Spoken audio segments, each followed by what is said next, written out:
بسم اللہ والحمد للہ والصلاة والسلام علی رسول اللہ اما بعد۔ اللہ رب العزت کی توفیق کے ساتھ کل ہم نے سورۃ الفاتحہ کی آیت نمبر 2 اور 3 کو پڑھا اور سمجھا تھا۔ آج انشاءاللہ اللہ تعالیٰ کی توفیق کے ساتھ ہم سورۃ الفاتحہ کی آیت نمبر 4 کو سمجھنے کی کوشش کریں گے۔ جیسا کہ پہلے سبق میں نے ایک حدیث بیان کی تھی کہ اللہ رب العزت نے فرمایا کہ سورۃ الفاتحہ کو میں نے اپنے اور اپنے بندوں کے درمیان تقسیم کر لیا، ایک حصہ میرے بندوں کے لیے اور ایک حصہ اللہ رب العزت کے لیے۔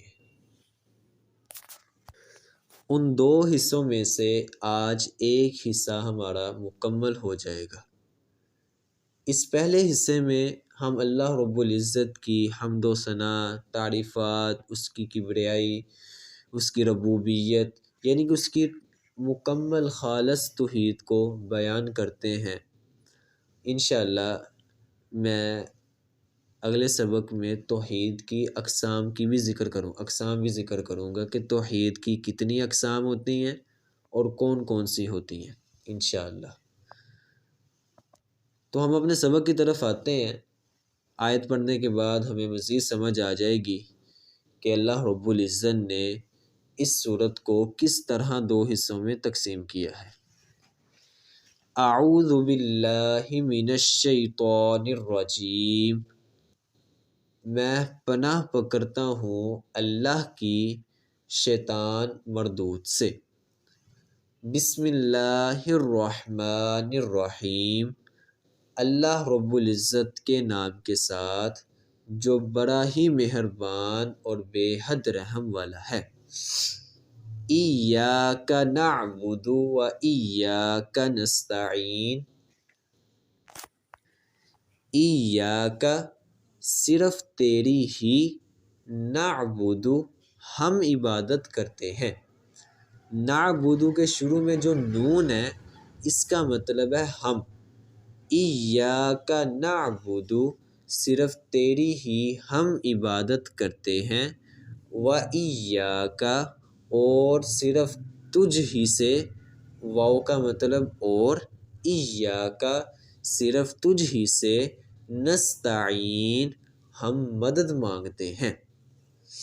ایاک نعبد و ایاک نستعین، ہم صرف تیری ہی عبادت کرتے ہیں اور صرف تجھ ہی سے مدد مانگتے ہیں۔ یہ ہم اللہ رب العزت کے ساتھ ایک عہد کرتے ہیں۔ جیسا کہ پچھلے سبق میں نے بتایا کہ سورۃ الفاتحہ ایک ایسی سورت ہے جو ہر نماز کا حصہ ہے، ہر رکعت کا حصہ ہے۔ بے شک وہ نماز فرضی ہو یا نفلی ہو، یہ پڑھنی ہی پڑھنی ہے۔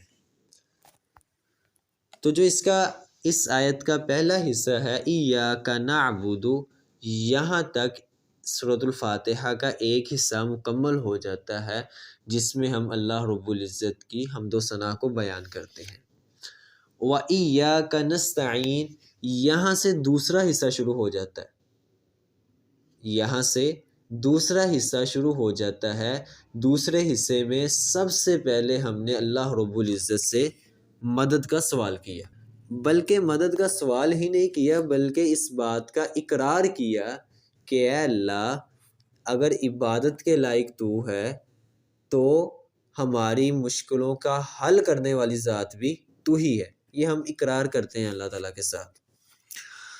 اور عبادت کا مطلب تھوڑا سا آسان لفظوں میں یوں سمجھ لیجئے کہ عبادت کے معنی یہ ہوتے ہیں کسی کو غیبی طاقتوں کا مالک سمجھ کر اس سے انتہائی درجے کی محبت کے ساتھ، اس کے سامنے انتہائی درجے کی عاجزی کے ساتھ کھڑے ہونا، اس کو پکارنا، اس سے التجائیں کرنا، اس کے سامنے گر گرانا، یہ سارے اس کے معنی نکل آئیں گے۔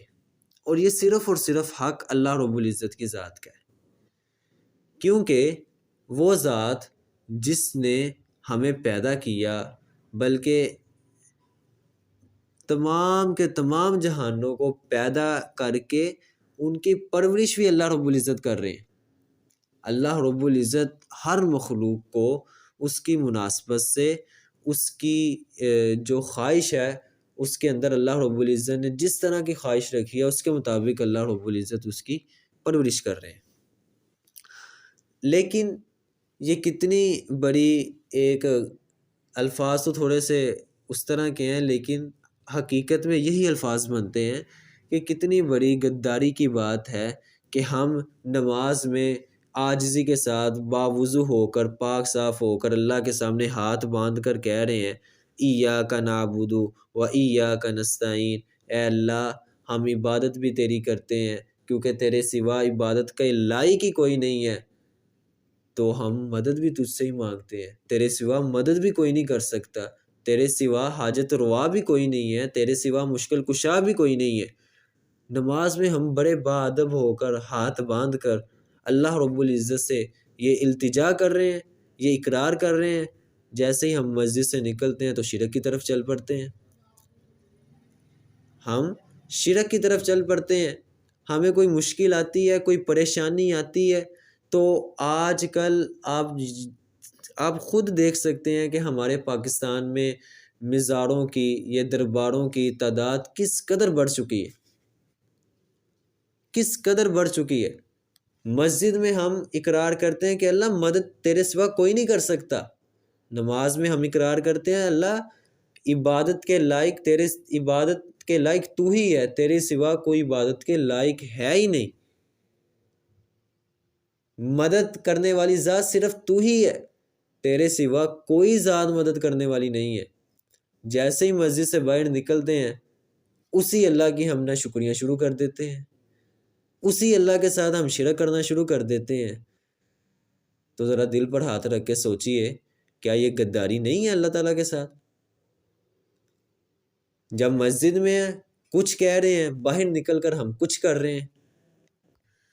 تو اس لیے جب بھی کبھی کسی حاجت کی ضرورت ہو، بلکہ دوسرے سپارے میں سورۃ البقرہ میں اللہ رب العزت نے کیا فرمایا، وَإِذَا سَأَلَكَ عِبَادِي أَنِّي فَإِنِّي قَرِيبٌ، جب میرے بندے،